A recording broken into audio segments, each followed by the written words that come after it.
Imbis na 2 million yung gagastusin ko, nasa 1 million lang. Maganda pa rin naman yun. Okay pa rin, hindi naman mahalata. Hindi na malalaman ni Mayor yun.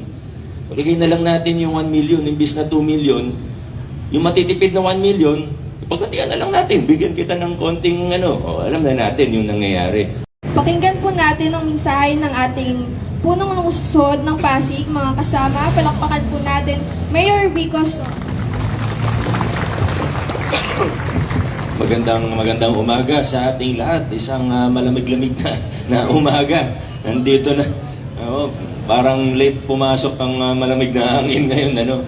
Vice Mayor Dodot, sa ating mga konsehal, sa mga kasama natin mula sa national government agencies, sa ating mga kawani ng lokal na pamahalaan, sa mga kasama natin mula sa infrastructure sector ng ating LGU. Ito na po isa-isahin.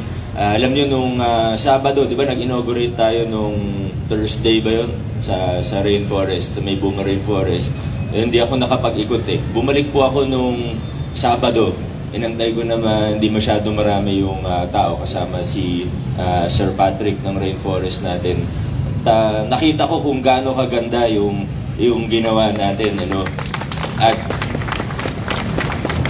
mula sa Senior Citizens Park na hindi na butas-butas, madali nang dadaanan, hindi na madudulas ang mga seniors natin, hanggang sa kiddie playland na hindi na masasaktan ng mga bata, hanggang sa yung sa side ng mga admin, naayos po natin.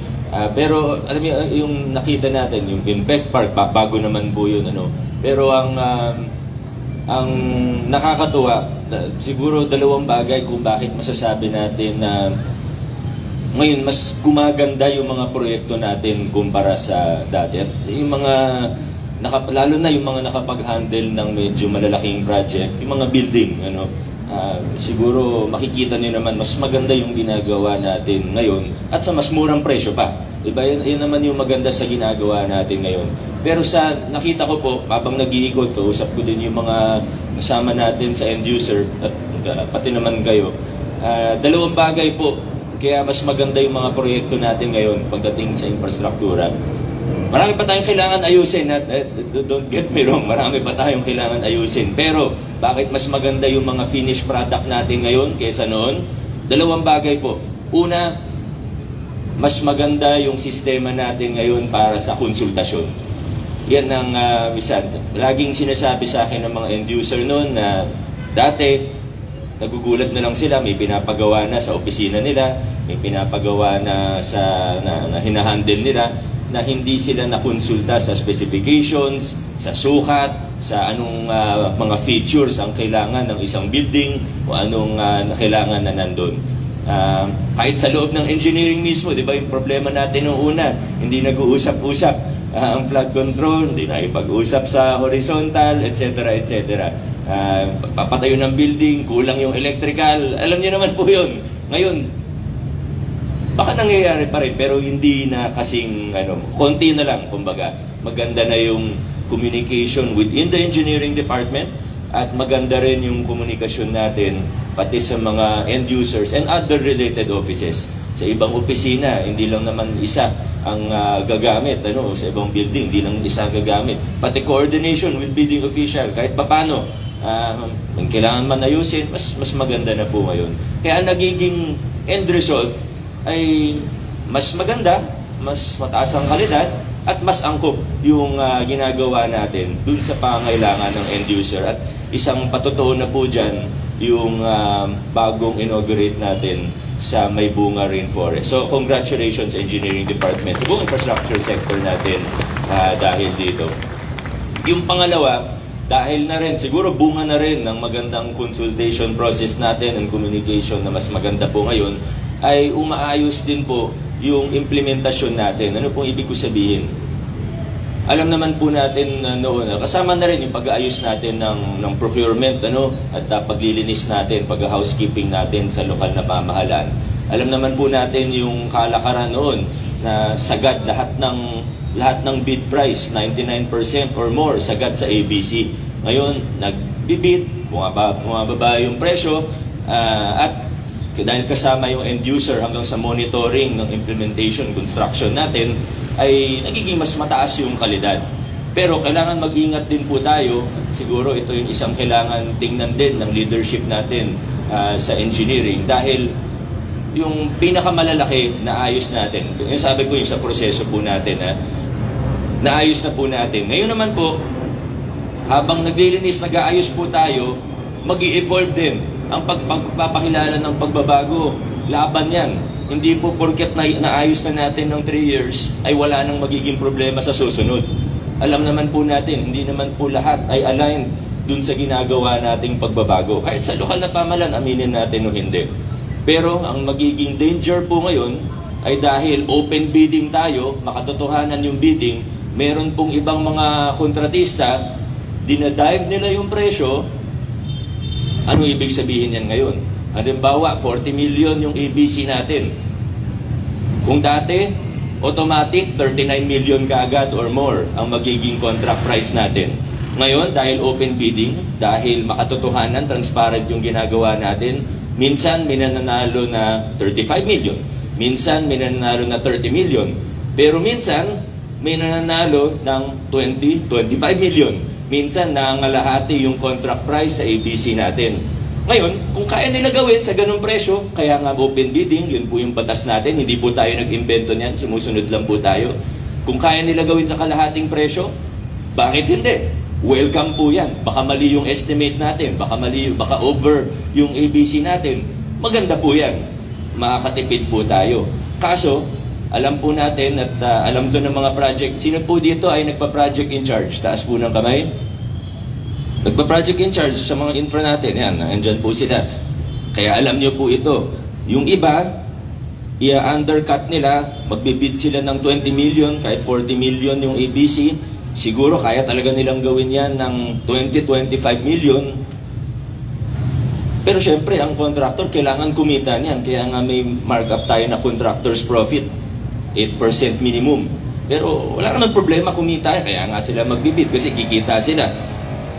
Ang problema, minsan, alam naman talaga nila na hindi nila kaya ng 25 million, magbibid pa rin sila ng 25 million. Ngayon, anong gagawin nila? Hindi naman yan papayag na malulugi sila. Ano pong gagawin nila? Lalapitan nila ang mga project in charge natin. Lalapitan nila ang mga end user natin. Sir, engineer, baka pwede yung class A na nakalagay sa kontrata natin, di naman mahalata, halos ganun din yan. Class B na lang yung ilagay natin, yung install natin dito. Baka pwede, class B na lang. Imbis na 2 million yung gagastusin ko, nasa 1 million lang. Maganda pa rin naman yun. Okay pa rin, hindi naman mahalata. Hindi na malalaman ni Mayor yun. Ilagay na lang natin yung 1 million, imbis na 2 million.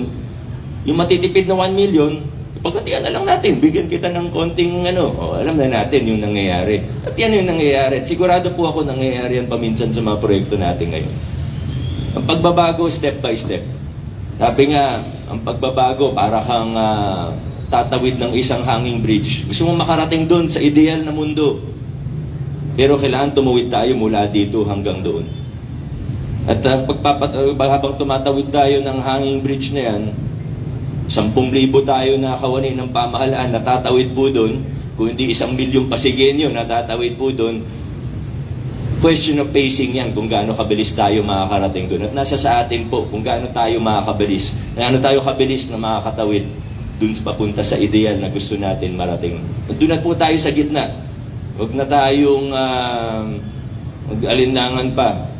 Dire-diretso na po tayo. Unti na lang, nandun na tayo eh.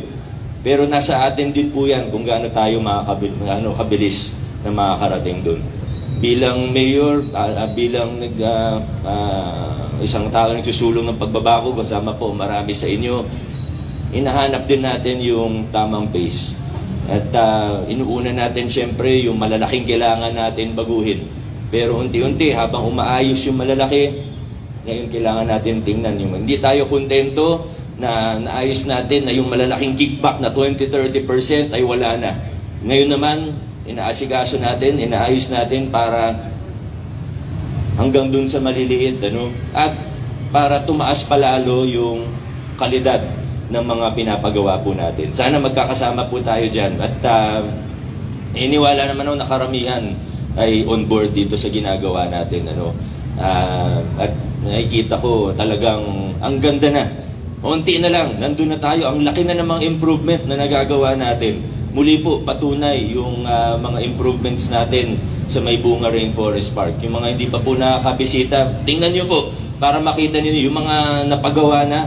Hindi pa naman lahat ay nagawa na, no? Pero yung mga area na nagawa na makikita nyo, talagang sakto dun sa mga pangailangan natin. Hindi na ako magsasabi dun sa kung sinong sumubok na o what, pero alam na po nila yon. Pero ang importante, nakita natin yung finished product. At darating tayo sa punto na lahat ng ginagawa natin, ganun.